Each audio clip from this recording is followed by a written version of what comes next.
So, big day for me. For the next like 7 to 10 days, I'm going to be taking paramotor flying lessons at Aviator PPG. I'll tell you all about that. I'll tell you about that now. So, Aviator PPG, probably there's like 2 or 3 top schools in America, and they're one of them. And but I think in terms of like marketing, they're the smartest guys out there, and they're hooking up with YouTube paramotor guys. And in my case, I got 2 things: free training, and I have like a borrowed wing. So they're not giving me wings, but they're giving me like extended demos on wings.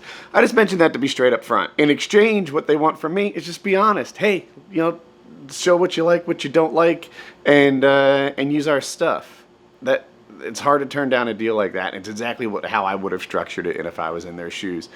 So interesting to take training. There'll be 2 people there who aren't like brand new. One is me, and the other is an instructor who's going to be, I guess, an Aviator PPG affiliate. I'll talk about that later because I find business stuff to be totally interesting. I'm just getting ready to learn how to fly, and I've got a couple of like more advanced things I'm hoping to get in there. Like I'm hoping to hijack an instructor, go thermaling, maybe do some acro stuff, etc. That wasn't promised to me, so it's more of a stretch goal. I don't know, 7 to 10 days hanging out and doing Paris stuff. I'm psyched for it. I'm here. Check this out.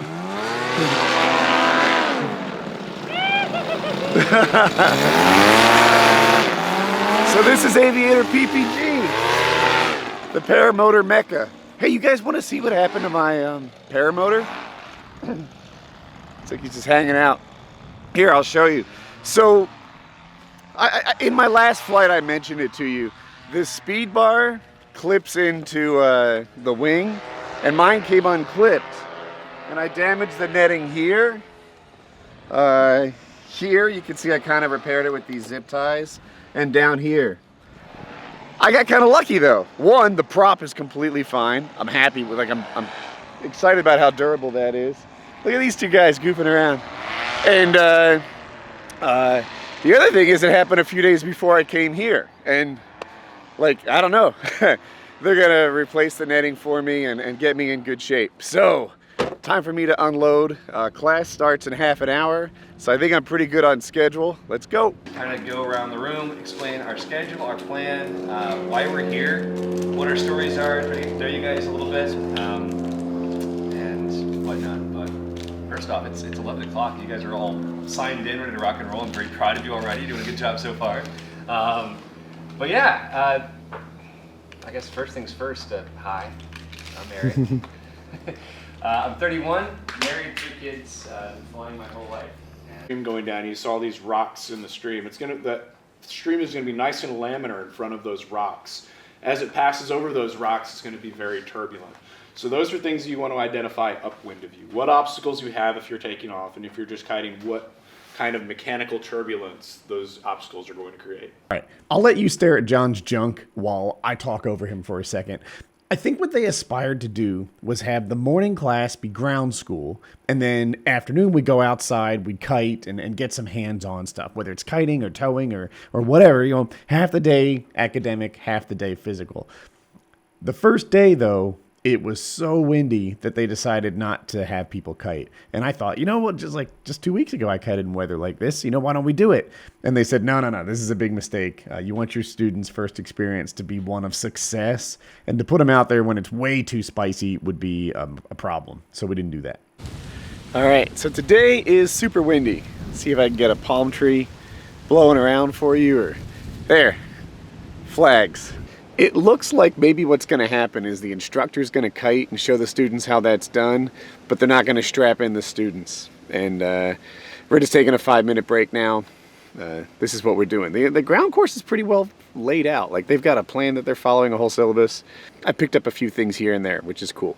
Oh, on an unrelated note, I just bought myself these new goggles. It's not sponsored or anything, by Jublo. What makes them interesting is that they're photochromatic.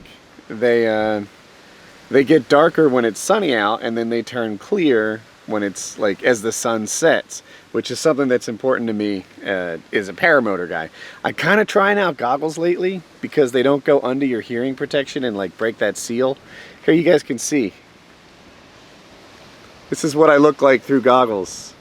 I don't know. My initial impression of them is that they're not quite dark enough, like for my preference.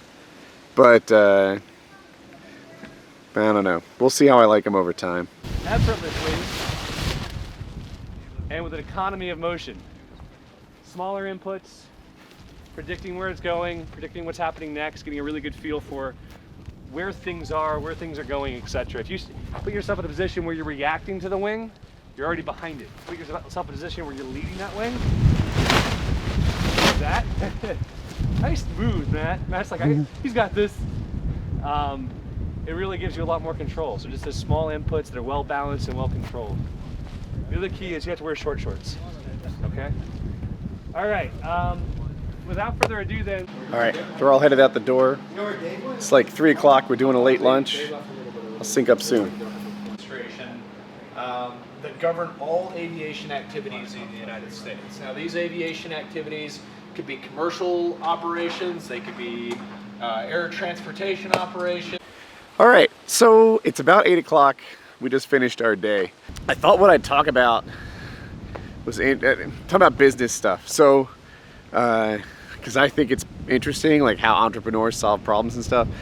At Aviator PPG, their waiting list is backed up for training to 2018. So what they're doing is they're bringing on these other instructors and teaching them like the Aviator way. And then they'll be like partners, like alliance partners is what they're calling them. So it was an interesting way to increase the capacity of their training, you know, by bringing in partners and making them that. So now, if you try to get training and you say, oh yeah, I'd rather not wait till next year, then they'll have people that serve as like, you know, satellite trainers for them and stuff. And I thought that was a neat way of solving their capacity problem. So this class has 6 students and then I think 3 or 4 instructors, so that soon they'll be able to offer up, you know, more stuff. Interesting stuff. I can't tell if they're yelling at me. So yeah, that was my day. I sat in ground training, picked up a couple new things. Tomorrow is going to be motor work and kiting and maybe towing, I don't know. And that's what we'll be up to. See you soon. Multi-million-dollar deals, got $1 million deal. When I was younger, I would wonder how $1 million feel. And for real, it feel like I ain't even broke a seal. Cause when you drop hits, they want you to pick up the bill. Now my life is in Maryland, my heart is in Chicago. New York state of mind, but out LA, man, that's where I go. When I need to lay this shit down, so much on my mind, that's the reason I'm spitting now.